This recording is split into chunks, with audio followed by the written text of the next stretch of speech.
So, hi everyone. This is Country Music News International. My name is Nigel Sharpe, and the guy on the other side of the pond, or I should say that way, um, is Mr. Matt Oakley, who is I don't know where. Right now, I'm in Virginia. I've been bouncing around a good bit. I'm living in Nashville currently, but I'm up visiting family in Virginia, so that's where I am at the moment. Let's get into that family straight away because your new single is dropping on the 13th of September, Soldier's Son, which is exactly what you are. Yes, sir. And that is exactly what I am as well. So we have something in common here. There we go. So, how many schools did you go to when you were growing up? Yeah, so I was the first school I was ever in was a preschool in South Korea. So I There you go. was overseas for that, and I we moved back to the States.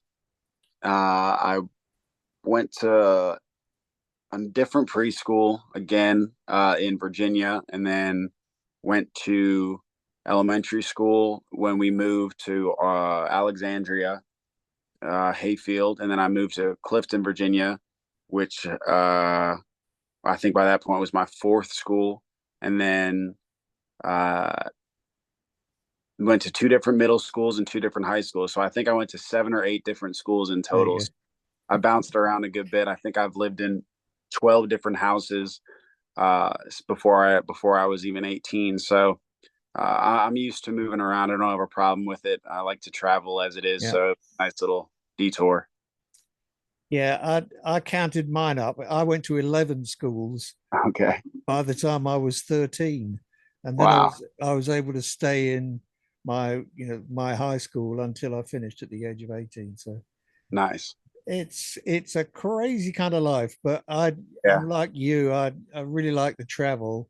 I mean, once you become used to it, especially at a young age, it becomes part of your life. And I never saw it as crazy as it might sound to other people, but bouncing around and traveling just became part of the lifestyle. Yeah.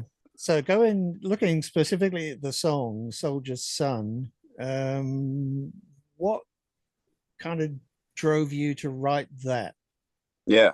So I was actually doing a favor for my pops. He was out of town. He called me and asked me to let the dogs out at his house, and where he keeps the dogs and their kennels.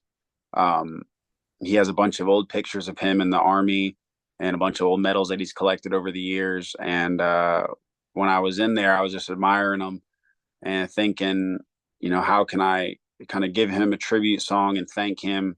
And so I grabbed my sister's guitar, who was living there at the time, and I just started writing about his life and my life and the things we were able to share over the years, um, between the service that he was able to give this country, as well as the little moments along the way that he and I shared, and the values that he taught me through that time. And it came together really nice in the end. And I started playing it for people, and we decided to cut it, and it ended up becoming one of my favorite songs. So Yeah. I'm super excited to get that out.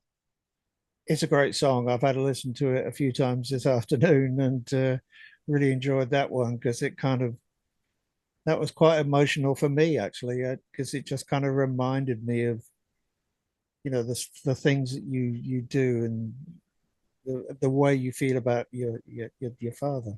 Yeah, I think when you grow up around it, my dad never played any instruments, but he was a DJ. Actually, crazy enough, when he was stationed in Germany, he was down in Berchtesgaden, so Oh Austria right, yeah, that's border. way So down south. yeah, so he was a DJ over there, and I got to go back to Germany with him, and we bounced around. And we went down to South Germany, went to Austria, we went to Eagle's Nest and Berchtesgaden, Yeah, cool. and he took me to the club that he used to DJ at. So it was a really cool full circle moment right there.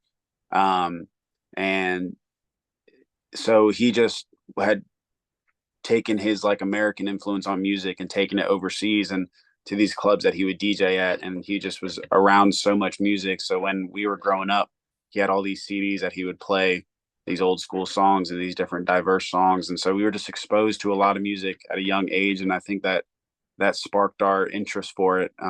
So not really classically trained, just kind of Yeah. grew up around it a lot, and it was always a part of our lives. So uh, different than your upbringing around it, but in the same sentiment, it was important to the family, so it became important to all of us, and we got a love for it.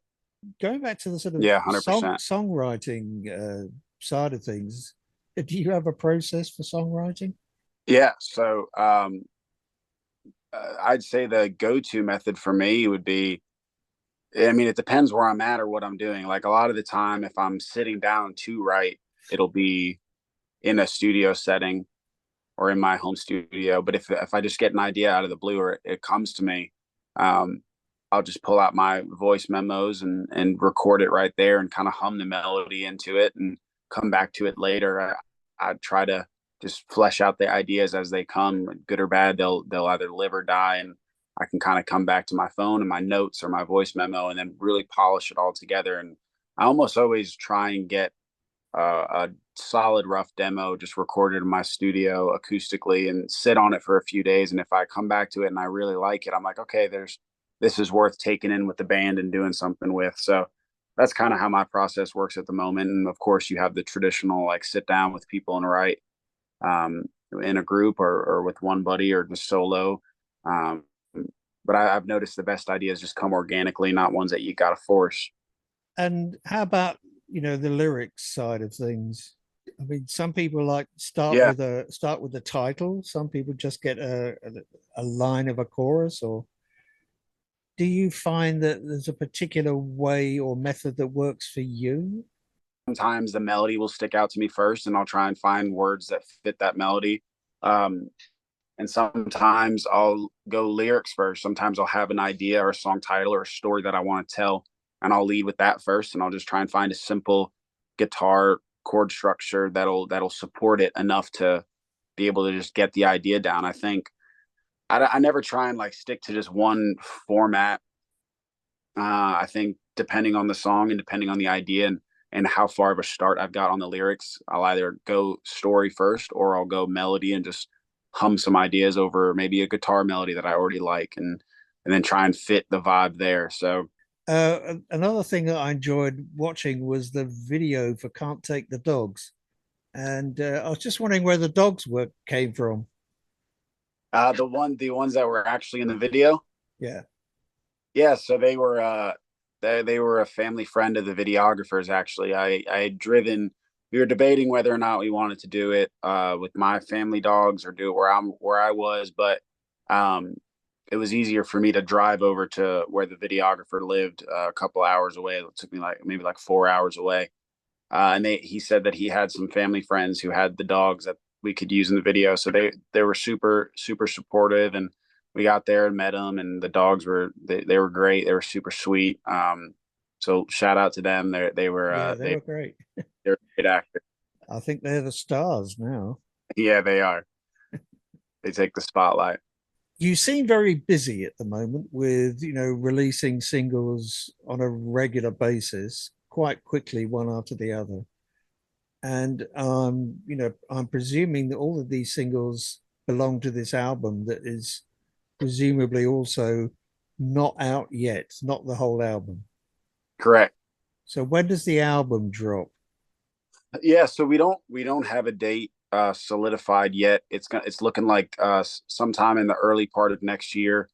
We have a couple singles that we want to get out first and do some push and um, just let this Nashville sound that we've been working so hard on get get some of those songs out and introduce that to my audience and potential new listeners. And then once we kind of feel like we've grabbed it in the right way and we've put out the songs that we feel like deserve to be singles, then the entire album will come. So it's looking at the beginning of next year sometime. We got about 14 songs on that project. So we got a bunch of songs all tracked down in Nashville, full band, and got some of the best writers and players in the world on it. So I'm super grateful for it. I'm super excited to get it out. So how many singles do you think you'll be releasing before Christmas? One more, two more? Probably one more, max two more. We obviously we're only a couple months away, and we're not going to drop something too close to the holidays, but I'd say one or two more coming up. Yeah. And are you busy with gigs and maybe festivals? I mean, we've got festival season at the moment. We did a festival at the beginning of the year, Patriots Fest, and I've done like CCMF and those festivals, but we've kind of switched into album mode. It takes a lot to write and mix and master and record a full project, and so this being my first debut studio project, we've put shows on the back burner for Yeah. now.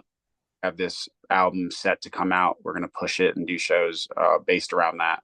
On that note, I'm going to close this out. I've got to rush off to rehearsal, and I think I've got enough stuff here to edit down to a nice little video interview. Awesome. So I'm sorry you had all the trouble logging on at the beginning.